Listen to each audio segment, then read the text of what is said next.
दोस्तों नमस्कार, आप सभी का हमारे यूट्यूब चैनल पर स्वागत है। हमारे यूट्यूब चैनल पे क्लास 12 की केमिस्ट्री चल रही थी। इसमें हम लोग क्लास 12 केमिस्ट्री का आपका जो पहला चैप्टर होता है ठोस अवस्था यानी कि सॉलिड स्टेट, इस चैप्टर को हम लोग पढ़ रहे थे।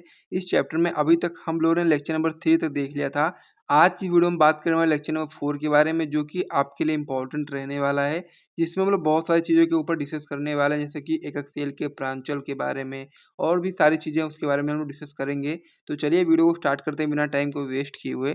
और साथ ही में जो लेक्चर नंबर 4 में जो इम्पोर्टेंट टॉपिक पढ़ने वाले हैं, उसके बारे में आइए समझना स्टार्ट कर देते हैं। उससे पहले आप लोग वीडियो को जल्दी से लाइक कर दो, चैनल को भी सब्सक्राइब कर दो, फिर हम लोग वीडियो में आगे बढ़ते हैं।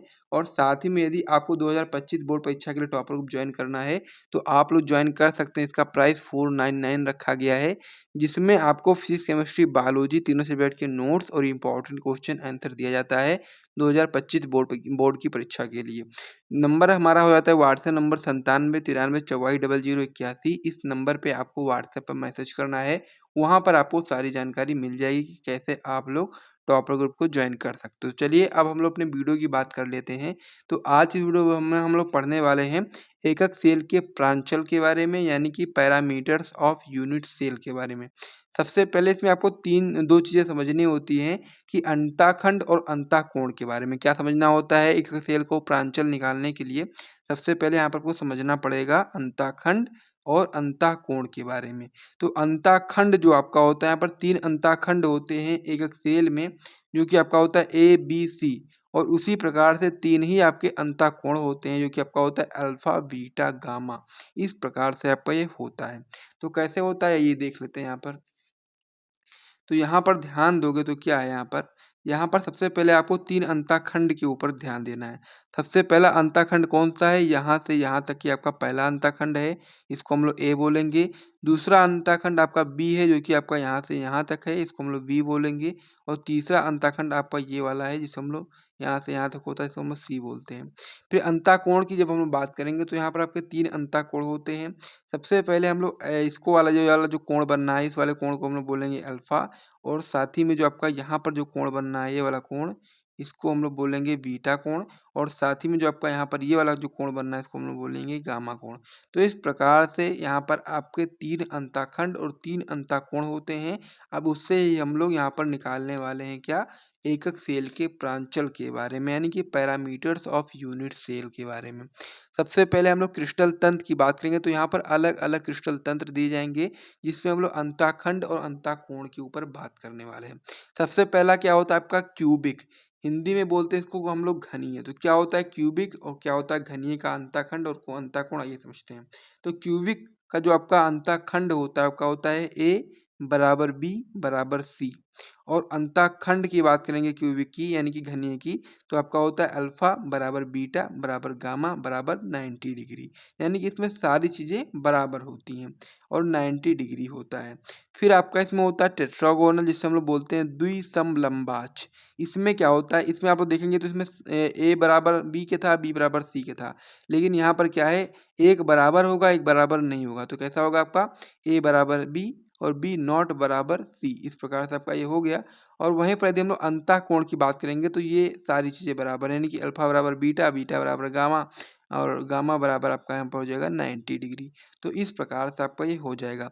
फिर आपका इसमें तीसरा होता है ऑर्थोरोम्बिक, ठीक है। ऑर्थोरोम्बिक क्या होता है, इसको हम लोग बोलते हैं विषम लंबाच। तो यहाँ पर देखेंगे सबसे पहले वाले में क्या था, ए बी सी तीनों बराबर थे। दूसरे वाले में ए बी बराबर था, बी सी बराबर नहीं था। लेकिन जो तीसरा वाला है, इसमें तीनों बराबर नहीं होंगे, यानी कि A not equal to B not equal to C. तो इस प्रकार से तीनों चीज़ें बराबर नहीं होंगी।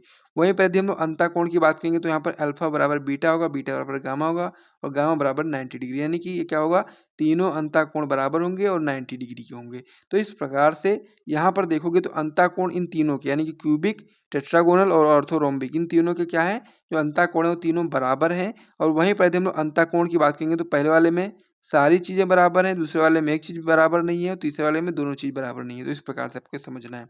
चौथा आपका इसमें होता है रोम्बोहेड्रल, तो जो कि आपका होता है हिंदी में त्रिसमनताछ। तो इसमें भी देखो पहला पैटर्न एक बनना है। पैटर्न क्या बनना है, पहले वाले में सब बराबर, फिर आपका एक बराबर नहीं है, फिर आपका दोनों बराबर नहीं है। फिर चौथे वाले में क्या है, सब बराबर हैं। फिर आपका इसमें पाँचवें वाले में एक बराबर नहीं है, फिर छठे वाले में भी एक दोनों बराबर नहीं है और फिर सातवें वाले में भी दोनों बराबर नहीं। तो इस प्रकार से आप लोग याद भी करना चाहो तो याद कर सकते हो आराम से। तो इस प्रकार से आपका ये होता है। तो रोम्बोहेड्रल यानी कि त्रिसमनचात में आपका होता है ए बराबर बी बराबर सी, और साथ ही में वहीं पर हम लोग बात करेंगे अंतःकोण के बारे में। तो अल्फा बराबर बीटा, बीटा बराबर गामा, जो कि आपका 90 डिग्री का नहीं होता, नॉट इक्वल टू 90 डिग्री। इस प्रकार से आपको समझना है। पांचवा आपका होता है इसमें आपका हेक्सागोनल। हेक्सागोनल को हम लोग हिंदी में बोलते हैं षटकोणीय। इसमें क्या होता है, ए बराबर बी और बी नॉट बराबर टू सी, यानी कि ए इक्वल टू बी और बी नॉट इक्वल टू सी। यहाँ पर इस प्रकार से होता है। वहीं पर हम लोग बात करेंगे अल्फा बराबर बीटा होता है, और जो कि आपका 90 डिग्री का होता है। वहीं पर जो गामा होता है वो आपका 120 डिग्री का होता है। अल्फा बीटा 90 डिग्री और गामा आपका 120 डिग्री, ठीक है।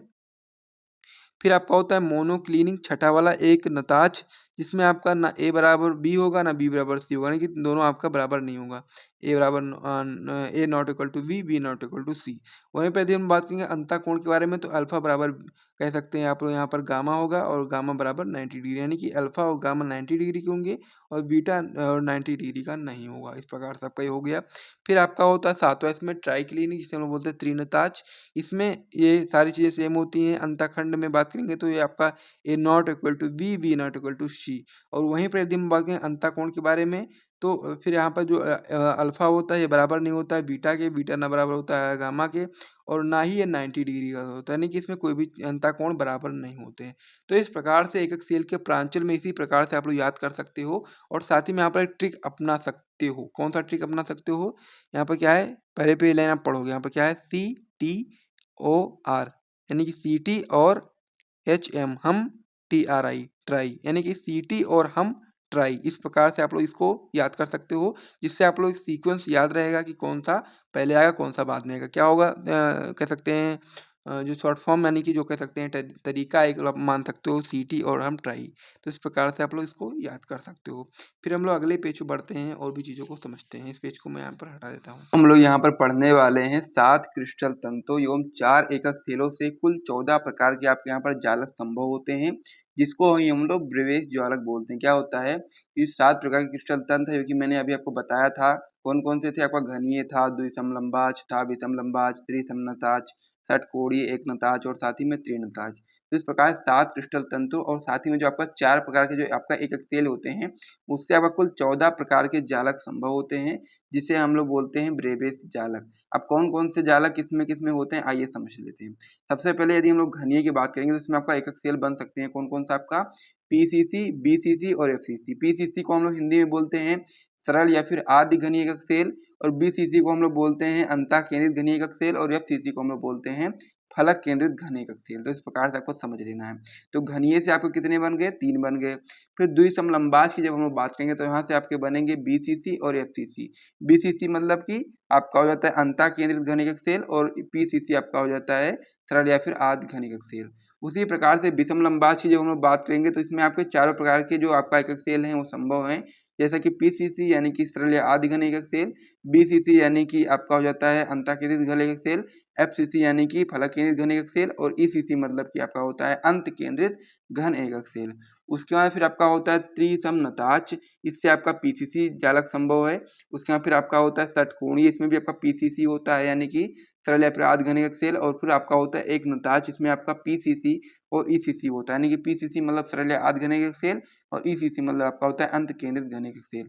और लास्ट में आपका होता है त्रिनताज, तो इसमें आपका होता है पीसीसी। तो इस प्रकार से यहाँ पर आप लोग जब इसको जोड़ोगे तो क्या हो जाएगा, आपका यहाँ पर 3 ऊपर, 3 2 5 5 4 9 10 11 और 2 कह सकते हैं 13 और 1 14। तो इस प्रकार से मैंने आपको बताया ही था कि 7 क्रिस्टल तंत्रों एवं 4 एकक सेलों से कुल 14 प्रकार के जालक संभव होते हैं, और इसको हम लोग ब्रेवेज ज्वालक बोलते हैं। इस प्रकार से आपने जोड़ा इसको, तो यहाँ पर आपके 14 प्रकार के जालक संभव हो गए हैं।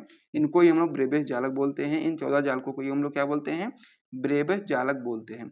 फिर अब हम लोग आगे इसको समझ लेते हैं थोड़ा सा और इम्पोर्टेंट टॉपिक को, जो कि आपके बोर्ड एग्जाम के लिए इम्पोर्टेंट है। ये आपका कह सकते हैं कि आपको हेल्प करेगा न्यूमेरिकल वगैरह में। तो यहाँ पर जो पहला दिया गया, ऊपर दिया गया कौन सा, सरल या आद्य घन एकक सेल के बारे में क्या दिया गया है, सरल या आद्य एक एक्सियल के बारे में। तो यहाँ पर जो आपका ए बराबर होता है, यहाँ पर क्या हम लोग को बात करनी है कि परमाणु की त्रिज्या एवं कोर की लंबाई में संबंध के ऊपर बात कर रहे हैं। तो यहाँ पर सबसे पहले हम लोग सरल या आद्य घन एकक शेल के बारे में बात करेंगे। तो इसका जो कोर की लंबाई ए बराबर आपका होता है 2r की, यानी कि त्रिज्या के 2r के बराबर होता है। तो इस प्रकार से समझना है कि यहाँ पर जो सरल या फिर आद्य घन एकक शेल है, इसके लिए परमाणु की त्रिज्या एवं कोर की लंबाई में जो संबंध होता है ए बराबर 2r होता है। इसको आप लोग यहाँ पर अच्छे तरीके से याद कर लेना, क्योंकि ये आपके बोर्ड एग्जाम के लिए इंपॉर्टेंट है। यहाँ से न्यूमेरिकल में आपको हेल्प मिलेगी। फिर आपका अगला इसमें होता है अंत केंद्रित घन एकक शेल, ये भी आपका इंपॉर्टेंट होता है।